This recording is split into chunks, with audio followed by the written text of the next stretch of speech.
रात में हमें रास्ते में जाते हुए दो बसेस को दिखाया जाता है। उस बस में बहुत सारी फीमेल स्टूडेंट्स होती हैं जो वे सभी अपने क्लास के लिए जा रही होती हैं। उन्हीं में से एक का नाम मित्सुको था जो दिखने में काफी प्यारी थी। वो अपनी नोट्स बुक में कुछ लिख रही होती है। तब उसकी फ्रेंड्स उससे कहने लगती हैं कि क्या तुम हर वक्त लिखती रहती हो, क्या मिलेगा इस तरह की नोट्स बनाने से, यहाँ देखो सभी लोग एंजॉय कर रहे हैं, तुम भी क्यों नहीं करती। ये कहकर उसकी फ्रेंड उसकी नोटबुक को छीन लेती है और उसका पेन नीचे गिर जाता है और वो अपना पेन उठाने के लिए जैसे ही झुकती है तभी हम देखते हैं कि उस समय कोई चीज बहुत तेजी से आती है और उस लड़कियों के साथ उन दोनों बसेस को आधे पर से ही काट देती है, जिसकी वजह से सारी की सारी लड़कियां दो हिस्सों में कट जाती हैं। इसी के साथ जैसे ही मित्सुको ऊपर उठती है तब यह देखकर काफी हैरान हो जाती है कि यह क्या हो गया। अब क्योंकि वो नीचे पेन लेने के लिए झुकी थी इसीलिए बच गई थी। यह देखकर बहुत ज्यादा डर जाती है और बस से उतरकर भागने लगती है। यहाँ पर हमें पता चलता है कि इन सभी को काटने वाली चीज कुछ और नहीं बल्कि हवा ही थी जो सभी को काट रही थी। यह हवा अब मित्सुको के पीछे भी पड़ जाती है। यह देखते हुए मित्सुको चिल्लाते हुए काफी तेजी से भागने लगती है। भागते समय उसे आगे चार लड़कियां और भी दिखाई देती हैं और वो उन्हें झुकने के लिए कहती हैं, लेकिन काफी देर हो चुकी थी। वो हवा उन्हें भी आधे पर से काट कर चली जाती है। लेकिन उनमें से मित्सुको एक लड़की को बचा लिया था कि तभी इन्हें कुछ साइकिलिंग करते हुए लड़कियां नजर आती हैं जो कहीं पर जा रही थीं। उन्हें भी ये बचाने की कोशिश करती हैं, लेकिन वो हवा उनके साथ भी वही करता है जो अभी इनके दोस्तों के साथ हुआ और इसी दौरान वो लड़की भी मारी जाती है। मित्सुको जब एक नदी के पास जाती है तो वो यह देखकर हैरान हो जाती है कि उस नदी में भी पहले से बहुत सारी डेड बॉडीज पड़े हुए थे जिसने हवा ने यानी उस अदृश्य चीज ने काट दिया था। वहाँ से वो एक डेड बॉडी के कपड़े लेकर चेंज कर लेती है। अगले सीन में हम देखते हैं कि मित्सुको चलते चलते एक स्कूल में पहुंच चुकी है जहाँ पर और भी बहुत सारी फीमेल स्टूडेंट्स थीं। उनका यूनिफॉर्म मित्सुको के यूनिफॉर्म से काफी डिफरेंट था, यानी यह भी था कि वो तो उनके स्कूल के स्टूडेंट तो नहीं थी कि तभी एक लड़की मित्सुको के पास आती है और उससे कहने लगती है कि तुम कैसी हो। दरअसल देखा जाए तो वो लड़की उसकी बेस्ट फ्रेंड थी, लेकिन मित्सुको उससे पूछती है कि क्या तुम सच में मेरी बेस्ट फ्रेंड हो, क्योंकि उसे कुछ भी समझ में नहीं आ रहा था कि उसके साथ हो क्या रहा है। वो काफी सदमे में थी। यहाँ पर हम यह भी जान पाते हैं कि मित्सुको और उसकी बेस्ट फ्रेंड काफी ज्यादा एक दूसरे को प्यार करती हैं कि तभी वहीं पर तेज हवा चलती है और मित्सुको डर कर बिल्डिंग के अंदर चली जाती है। उसकी बेस्ट फ्रेंड को कुछ भी समझ में नहीं आ रहा था कि ये हो क्या रहा है। वो मित्सुको से पूछने लगती है कि तुम इतना ज्यादा कांप क्यों रही हो और इतना ज्यादा डरी क्यों हो, तुम्हें हो क्या गया है। तब मित्सुको अपने बेस्ट फ्रेंड को सब कुछ बता देती है कि किस तरह से एक हवा का झोंका आया और उसके स्कूल के सभी स्टूडेंट्स को काट कर चली गई। यह सुनकर उसकी दोस्त उसे विंडो के पास ले जाकर उसकी हाथ बाहर निकाल कर कहने लगती है कि ये देखो ये बस हवा है और कुछ नहीं। यहाँ पर मित्सुको के दिल को कुछ शांति मिलती है और इसे लगने लगता है कि शायद ये मेरा ख्वाब ही हो सकता है। जिसके बाद मित्सुको का बेस्ट फ्रेंड अपने दो और दोस्तों को लेती है और क्लास को बंद करने चारों भागते भागते एक लेक पर आ जाती हैं। वहाँ पर मित्सुको की बेस्ट फ्रेंड अपने दोनों दोस्तों को भी उसके ख्वाब के बारे में बताती है। तभी उनमें से एक लड़की कहती है कि हो सकता है कि यह सच हो, जैसे मिरर वर्ल्ड होती है जहाँ पर इस दुनिया से ऑपोजिट यानी उल्टा होता है। यह कहकर वो तालाब में एक पत्थर फेंक कर कहने लगती है कि देखो यहाँ पर मैंने तो पत्थर फेंका है, लेकिन हो सकता है कि दूसरी दुनिया में मैंने ऐसा ना किया हो कि तभी अचानक से उस तालाब में से एक क्रोकोडाइल निकल कर आता है, उसमें से एक लड़की को खा जाता है। फिर वो लड़की कहने लगती है कि देखो मैंने कहा था ना, जो इस दुनिया में होता है वो उस दुनिया में बिल्कुल भी नहीं होता और जो उस दुनिया में हो रहा है वो इस दुनिया में नहीं हो सकता, तो इसको भी उसी दुनिया में मगरमच्छ ने खाया है। और यहाँ पर ये देखो ये तो बिल्कुल सेफ है। उसी लेक के पास एक बिस्तर यानी एक बेड नजर आता है। ये चारों उस बेड से तकिए को उठाकर खेलने लगती हैं कि तभी हम देखते हैं दूर से दो लड़कियां इन्हें देख रही थीं। उन दोनों लड़कियों में से एक ब्राइडल बनी हुई थी क्योंकि ये दोनों लड़कियां आपस में एक दूसरे से शादी कर ली थीं। जिसके बाद उनमें से एक फ्रेंड बताती है कि हमें कुछ ऐसा करना होगा जो उस दुनिया में इम्पॉसिबल हो, क्योंकि हमारे किस्मत तो पहले से लिखी जा चुकी है, लेकिन हम इसे बदल भी सकते हैं। जिसके बाद ये सभी लड़कियां अपने स्कूल में वापस आती हैं और नेक्स्ट लेक्चर लेने के लिए क्लास में चली जाती हैं कि तभी मित्सुको देखती है उसके पास एक तकिया पड़ा हुआ है।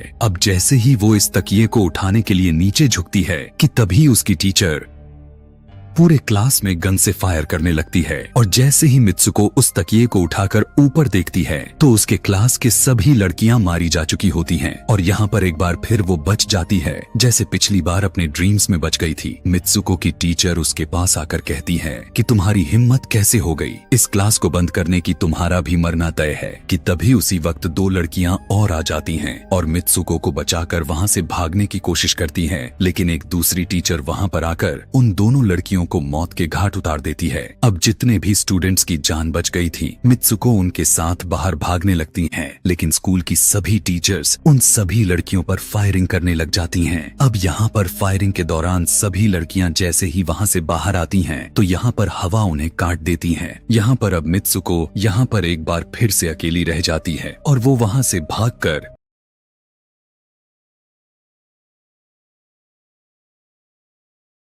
क्राउड एरिया से होता हुआ पुलिस स्टेशन में जाती है। वो वहां पर सब कुछ बताने लगती है। उसकी यह बात सुनने के बाद पुलिस वाली लड़की उससे कहती है कि लेकिन तुमने स्कूल वाली कपड़े तो नहीं पहने हुए हैं। और जब वो उसके सामने एक मिरर को रखती है तब मित्सुको उस मिरर में देखती है कि वो तो एकदम से बदल गई होती है और लोग उसे मित्सुको के नाम से नहीं बल्कि उसे किसी और नाम से बुला रहे थे। यहाँ पर हमें पता चलता है कि उसकी शादी होने वाली थी। तब वही पुलिस ऑफिसर उसे उसकी शादी के लिए लेकर जाती है। यह देखकर आसपास के लोग उसे कॉन्ग्रेचुलेशंस दे रहे थे। अब जैसे ही वे सभी उसे लेकर चर्च पहुंचते हैं तो मित्सुको को बेस्ट फ्रेंड भी वहीं पर मौजूद होती है। मित्सुको उससे पूछने लगती है कि यह सब मेरे साथ क्या हो रहा है। तब उसकी दोस्त उससे कहती है कि अभी खामोश रहो, हम अभी किसी के कंट्रोल में हैं, बस जैसा मैं कहूँ तो तुम वैसा ही करो। और यह कहते हुए वो उसका वेडिंग ड्रेस पहनाती है और उसे वहाँ जाने के लिए कहती है। अब जैसे ही वो अपनी मैरिज सेरेमनी के लिए आगे बढ़ती है तो वहाँ की सभी लड़कियां उसका मजाक उड़ाने लगती हैं। यह देखकर उसकी बेस्ट फ्रेंड एक एक करके सभी को मारना शुरू कर देती है। जिसके बाद जैसे ही मित्सुको आगे बढ़ती है तो उसके ग्रूम की जगह एक ताबूत खड़ा हुआ नजर आता है। उस ताबूत को खोले जाने पर एक बड़ा पिग बाहर निकल कर आता है। मित्सुको उसे देखकर काफी ज्यादा डरने लगती है और एक टूटी हुई बोतल से उस पर अटैक कर देती है। जिसके बाद मित्सुको और उसकी बेस्ट फ्रेंड चर्च से भागते हुए बाहर आ जाती हैं। यहाँ गेट पर भी दो लड़कियां इन्हें रोकने की कोशिश करती हैं, लेकिन मित्सुको की बेस्ट फ्रेंड इन्हें मारकर वहाँ से भाग जाते हैं। उधर मित्सुको दूसरी तरफ भाग रही थी क्योंकि अब उसे लगने लगा था कि उसके साथ कुछ ज्यादा ही गलत हो रहा है। आगे जाने पर एक और मिरर में खुद को देखती है तो वो एक बार फिर से खुद को बदला हुआ पाती है। अब जिस जगह पर मित्सुको थी वहीं पर रेस हो रही थी कि तभी उसके पास कुछ लड़कियां आकर उससे कहने लगती हैं कि तुम तो बहुत अच्छी रेसर हो, खड़ी क्यों हो, भाग क्यों नहीं रही। और जब वो भागना स्टार्ट करती है तब वो खुद में काफी एनर्जी फील करने लगती है। जिसके बाद मित्सुको रेस जीतने की पूरी कोशिश करने लगती है। भागते समय उसे अपने डेड फ्रेंड्स भी नजर आती हैं जो कुछ वक्त पहले उसके स्कूल में मारी जा चुकी थीं। कि तभी उसी वक्त उसकी बेस्ट फ्रेंड भी आ जाती है। तभी ये दोनों नोटिस करती हैं कि वही पिग और वो औरतें जिन्होंने इनको चर्च में रोक रही थीं,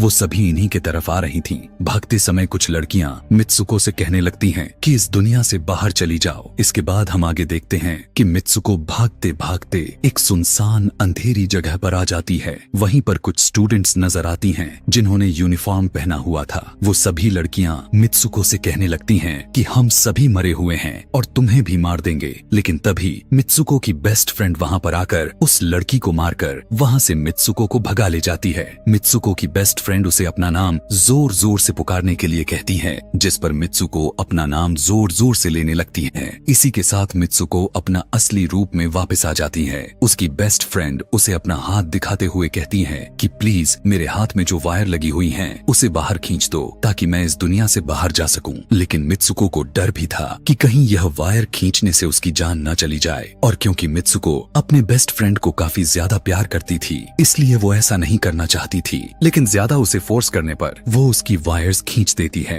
वायर खींचते ही उसकी बेस्ट फ्रेंड की बॉडी दो हिस्सों में बट जाती है और तभी उसी वक्त उसे एक गेट नजर आती है। उस दरवाजे से बाहर आने पर वो देखती है कि अब वो आदमियों की दुनिया में आ चुकी है। वहीं पर उसके पोस्टर्स भी लगे हुए थे। जिस पोस्टर को कुछ लड़के देख रहे थे तभी एक लड़का मित्सुको के पास आकर कहता है कि तुम फ्यूचर में हो। इस बात को सुनते ही वो बेहोश हो जाती है। कुछ टाइम के बाद जब उसे होश आता है तब वो आगे बढ़ती है। तब वो देखती है कि एक बूढ़ा आदमी गेम खेल रहा होता है और उसी गेम में मित्सुको वही कैरेक्टर नजर आती है जो अभी बनी हुई है। मित्सुको को देखते ही बूढ़ा आदमी कहने लगता है कि मैंने ही इस गेम को बनाया है और मैं ही हूँ जो तुम लोगों को कंट्रोल कर रहा हूँ। तुम तो बहुत पहले मारी जा चुकी थी, लेकिन मैंने तुम्हारा डीएनए लेकर तुम्हें फिर से बनाया। मित्सुको को जब यह बात सुनकर उसे पता चल जाता है कि यह एक गेम है तो उसे लगता है कि शायद मैं अभी भी अपने दुनिया में जा सकती हूँ कि तभी उसी समय एक आदमी आता है और मित्सुको को अपने पास बुलाने लगता है। तब वो बूढ़ा आदमी मित्सुको से उसकी आखिरी लेवल को कंप्लीट करने के लिए कहता है।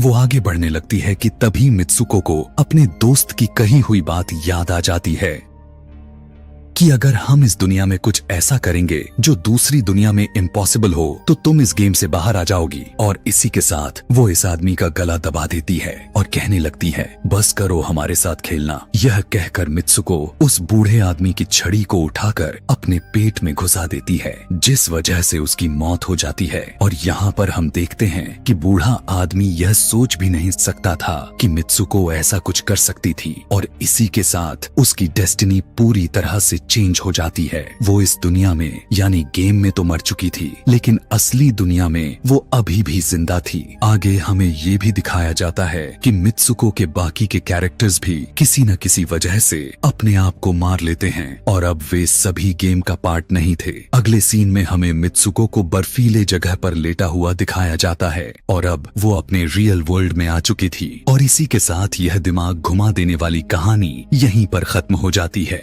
आगे और भी ऐसे ही एक्सप्लेनेशन मूवीज देखने के लिए